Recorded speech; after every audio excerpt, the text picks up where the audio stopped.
It is very difficult for me to um, cover this topic that happened a couple days ago because it has so extensively been covered by so many people since it happened. The massive waves, the ripples that this sent throughout the ether of the internet. I say we might not even have begun to feel them yet, but yeah, I will still take a stab at it because I think it raises interesting conversations. Uh, if you don't know what I'm talking about, actually, if you're watching this later, you already do. I am talking about Trump getting his Twitter account suspended. Yeah, this is a doozy. The I think the most relevant conversation surrounding this Twitter ban seems like wait, yeah, the most relevant conversation to be had around this issue is do the tech companies, do social media companies have too much power? I think the reasonable answer is yes. And you know, we've reached a point where the president of the United States can get his account suspended. I'm sure that you probably have a strong opinion as to whether or not it's a good thing. I've seen overreactions from across the aisle on this. I would say that the I would say that the two dumbest takes that I've seen on this is permabanning him on Twitter violates his First Amendment rights. And second one, well, Twitter's a private platform. They could do whatever they want. Now, the second one at least has the advantage that it's correct. They really can. Freedom of association is paramount to me. It's one of my core values. Well, it isn't in itself, but it derives directly from one of my core values, which is the non-aggression principle and freedom and all that stuff. So if you're free, you can associate with whoever you want. I'll probably do another segment on this. I doubt in a couple weeks, probably in months. There's probably going to be so much news by then. Anyway, the first take, it's dumb. As most of you probably know, the First Amendment protects you from the federal government. So if you say, if you show up in my restaurant and start reading the results from last night's hockey game out loud, I can kick you out, and it doesn't violate your First Amendment. However, the whole Twitter has effectively become the public square. I mean, even if Parler and Gab, even if there weren't even if the alternatives were still active, like who really goes there? Parler is fast growing, but quite frankly, it sucks. I say this as someone who is on Parler. I am speaking about Parler in the present tense because I know there are plans to migrate elsewhere and actually get the site back up, but the site sucked. I don't really miss it. Even if it didn't, it's an echo chamber. Now, one thing that I did not see covered regarding this Trump Twitter ban is the actual blog post that Twitter posted explaining why they banned him. Did you know? Did you know that Twitter like posted a blog post? The only reason I did is because Philip DeFranco mentioned it on his show, which I watch pretty regularly. And what I will do, I have not read this myself. I will read it live in front of you and give you my thoughts on it and see if it makes sense or not. So let's cover it. Oh, there is one thing that I know is in here that I think is bullshit. But we'll get to that when it's covered here because Phil DeFranco mentioned it in his video, which he published the same day. You know, people do this for a living. Anyway, enough gerrymandering. I certainly used that word wrong. All right. Permanent suspension of at real Donald Trump. Let me go here. All right. Actually, yeah, you probably can't see that really well. Let me make it bigger for you. There we go. That'll do. So,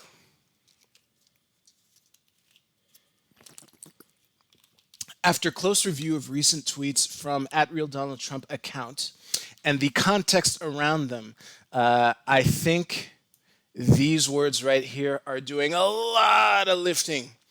But hey, I might be poisoning the well. Let's see. Specifically, how they are being received and interpreted on and off Twitter. Yup, we have permanently suspended the account due to risk of further incitement of violence. There will be more on that later. Yeah, like the whole incitement of violence thing is a fascinating conversation. I don't think I'll be able to do it justice tonight, but yeah, incitement of violence, like in the abstract, I get it. Did Donald Trump meet that threshold? Well, obviously, according to Twitter, he did. Let's see what I think, which is what really matters here. Am I right? All right. In the context of horrific events this week, we made it clear on Wednesday that additional violations of the Twitter rules would potentially result in this very course of action. Our public interest framework, this is probably way too long to read. Yeah, whatever. I don't care. Our public interest framework exists to enable the our public interest framework exists to enable the public to hear from elected officials and world leaders directly. It is built on a principle that the people have a right to hold power to account in the open. Yeah, this is I believe this is the principle that was alluded to when I forget which politician, maybe even Donald Trump himself, when Twitter judged that he can't block people because it denies them access to hold power to account. Let's continue. However, we made it clear going back years that these accounts are not above our rules entirely and cannot use Twitter to incite violence, among other things. We will continue to be transparent around our policies and their enforcement. Actually, I do no matter what I think of the reasons that they permaban Trump, I do appreciate them taking the time to post this. Yeah. The below is a comprehensive analysis of our policy enforcement approach. In this case, overview. On January 8th, okay, this is 2 days after the Washington insurrection, which I covered in a video which you can see on my channel.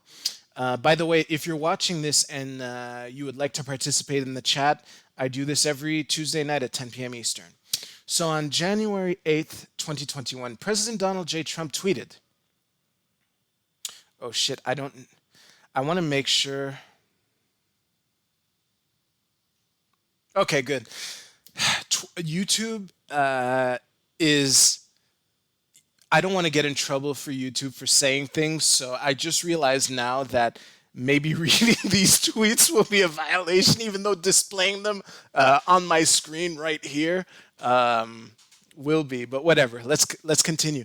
The 75 million great American patriots who voted for me, America First, and Make America Great Again, will have a giant voice long into the future. They will not be disrespected or treated unfairly in any way, shape, or form. Honestly, that seems like a generic Trump tweet to me. Shortly thereafter, the president tweeted, to all those who have asked, I will not be going to the inauguration on January 20th. Due to the ongoing tensions in the United States and an uptick in the global conversation in regards to the people who violently stormed the Capitol on January 6, 2021, these two tweets must be read. Oof. Must they? Must they? We'll see. These two tweets must be read in the context of broader events in the country. Wait, let me start over. These two tweets must be read in the context of broader events in the country and the ways in which the president's statements can be mobilized by different audiences. Oh boy. Including to incite violence, as well as in the context of the pattern of behavior from this account in recent weeks. Now that is something I will give them. This is on brand. these tweets. I like yeah. It is virtually impossible to know what is in the mind, what is in the heart and soul of someone. The only thing we can go on is their consistent patterns of behavior. And I will give them 1000%. Those two tweets are like right in line. We're not groundbreaking revolutionary shift in perspective from Donald Trump. None of that is evidence in those tweets. So I'll grant you that. Let me see. Yes. After assessing the language in these tweets against our glorification of violence policy, we have determined that these tweets are in violation of the glorification of violence policy, and the user real Donald Trump should be immediately permanently suspended from the service. Jesus Christ. So these are the two straws that broke the camel's back, eh? Let me copy paste this into my notebook because in my notepad, because I don't want to come back to this every now and then. So let's see how much more of this is there. Oh, okay, it's not so bad. Let's see. Yeah. So here we are. We assessed the two tweets referenced above under our glorification of violence policy, which I will not read on stream. I'm sure it would take days. Yeah. Apparently the stream is choppy right now, but I'm gonna carry on. If you're still with me, thank you for still being here.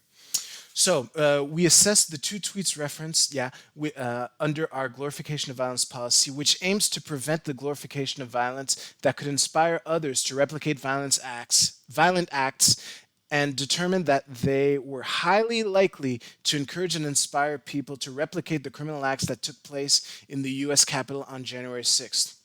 Oh, okay. This is more reasonable than I thought it would be. Let me continue.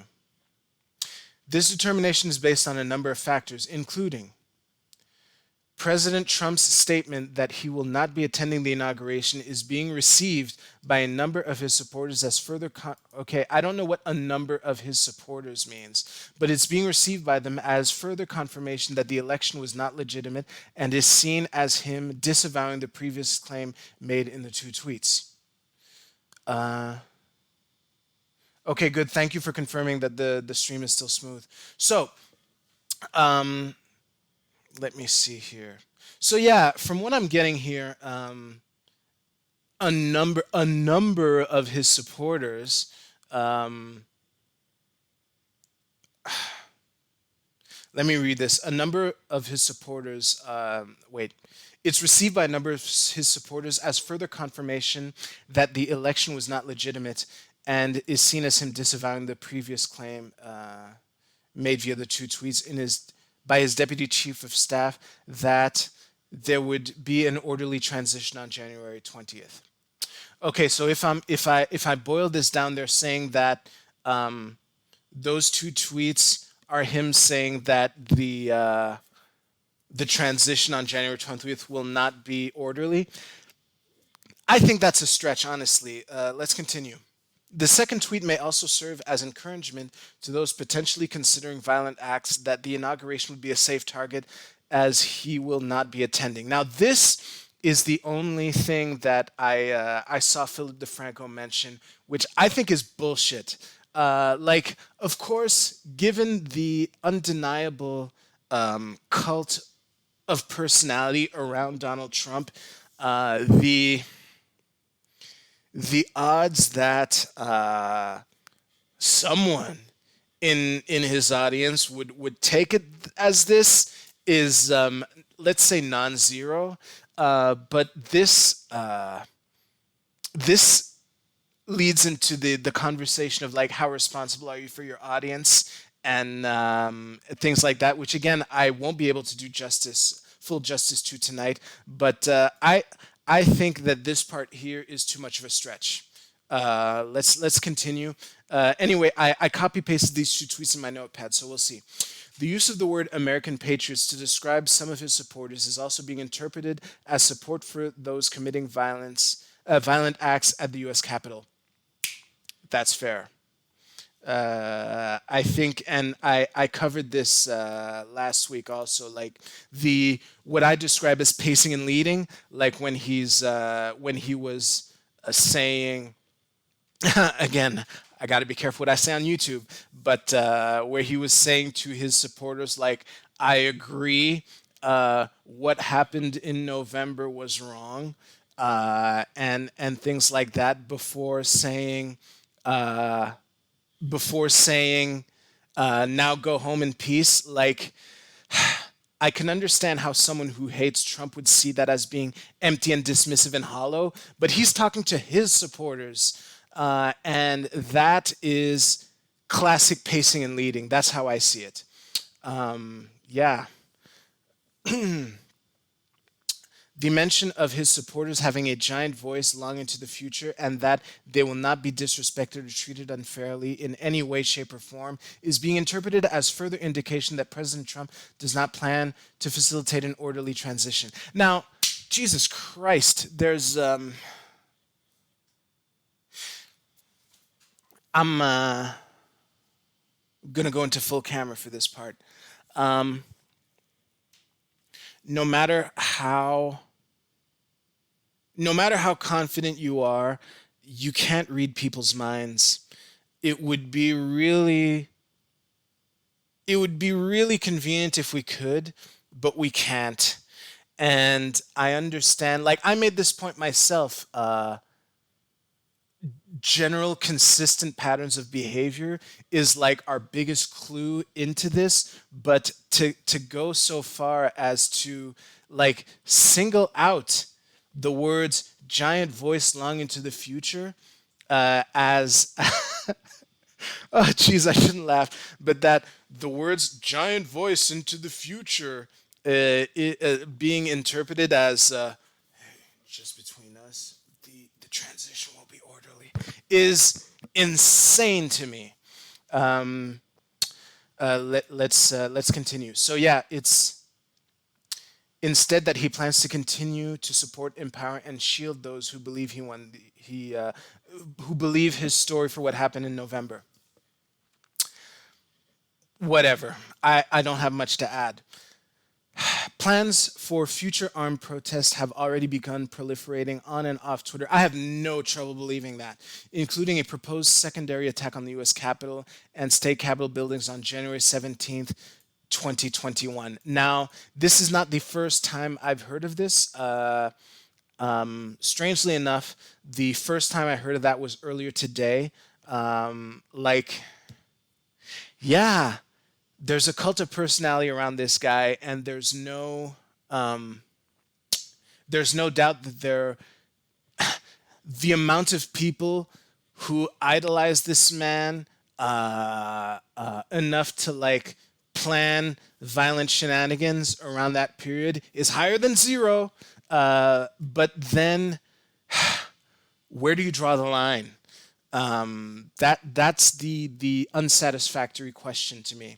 Let me just read this paragraph and then we can riff a bit and then hopefully there'll be something. So, as such, our determination is that the two tweets above, again, they play into the broader pattern of behavior from Trump since probably June, July. But those were the two tweets that they're riding on. These are the two smoking guns that they use as justification to permaban him. So yeah, the two tweets above are likely to inspire others to replicate the violent acts that took place on January 6, 2021, and that there are multiple indicators that they are being received and understood as encouragement to do so. All right, well, I gotta say, frankly, that was more reasonable than I thought it would be.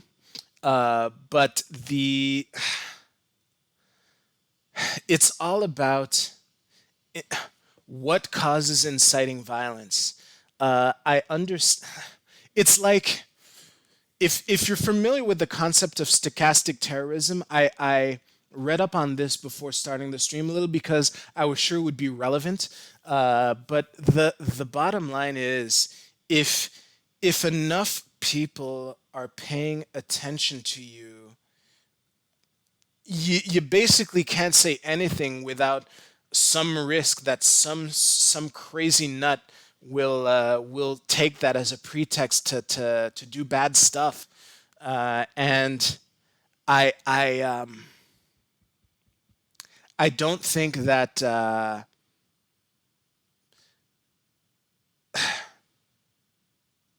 by this standard, you could use that as a pretext to ban anyone who has a large enough following. Fucking Kim Kardashian, fucking Kanye.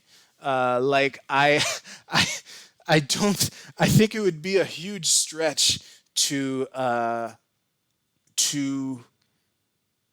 read into anything that they've ever tweeted as inciting violence. But can someone somewhere, can a number of their followers take this as encouragement? In the abstract, well, yeah. Mike, I noticed earlier you said I never thought of it like that. Geez, if you can quickly explain what you mean by that, I would gladly love to tussle with it a little. But yeah, the bottom line is when the conversation of what does and doesn't incite violence is probably something that I should talk about in a later stream. I will. You know what? I'm gonna just put in my notes here. I've wanted to do this for a while, but the bottom line is, if the two fucking tweets are that he called his supporters patriots and said, "We will have a voice that giant voice long into the future."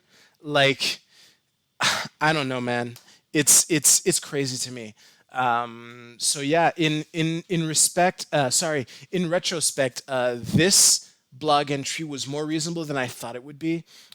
It definitely plays into a bigger pattern of behavior. Hopefully, if you're watching this and you never took the time to read this, you found this interesting. Again, I do this every Tuesday night at 10 p.m. Please leave a comment below, like this video, and again, I'm very easy to find. Oh, Mike answered. Trump being at. Oh yeah. So basically, what Mike was saying, that he never thought that someone would take Trump announcing his absence as at the inauguration as a green light. You know why you probably didn't think of that? Said he just after ranting about mind reading. Because it would be such a stretch. Like, only the nuttiest of the nutters would take this way. And if we cater to that, it becomes open season to deplatform anyone with a large enough audience. Like, I think the whole thing about stochastic terrorism. Let me bring this up just before closing. This might be relevant. Let me just copy paste this in here. Whoops, like that. Okay. So, what was the part that I wanted to say? Let's see here.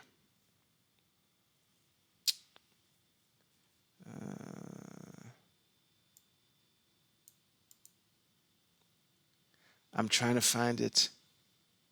I think this is it right here. Okay. The term stochastic is used in this instance to describe the random probabilistic nature of its effect, whether or not an attack actually takes place. And although the actual perpetrator of a planned attack and its timing is not under the control of the stochastic terrorist, their actions are nevertheless serve to increase the probability that a terrorist attack will occur. So basically, the notion of stochastic terrorism is that by speaking your words out into the world, that you're increasing the chances that someone will do something bad. And I have no doubt that that's a thing. I mean, Jesus Christ, the Christchurch shooting was just that, and that's just one example. But like the insurrection that happened in Washington is significantly different. It does play into this broader narrative of Trump expressing doubts for months on end. But the main thing, which in my view overshadows it all, is the rally that happened just before, where he was saying some, like, he was drumming up the troops and saying, like, we will not surrender, we will never concede. There was my thoughts on the election, and now let's go march towards the Capitol. That that's much more of a smoking gun than fucking calling 750,000 people, no, sorry, 75 million people great American patriots, and then saying he won't be at the inauguration. Like, that's too much. Anyway, thank you for watching. If you made it this far, thanks again. Please consider subscribing and showing up next Tuesday at 10 p.m. Yeah, like, follow, all that shit. I really got to work on my end of segment pitch, but thank you very much for watching, and I will see you soon.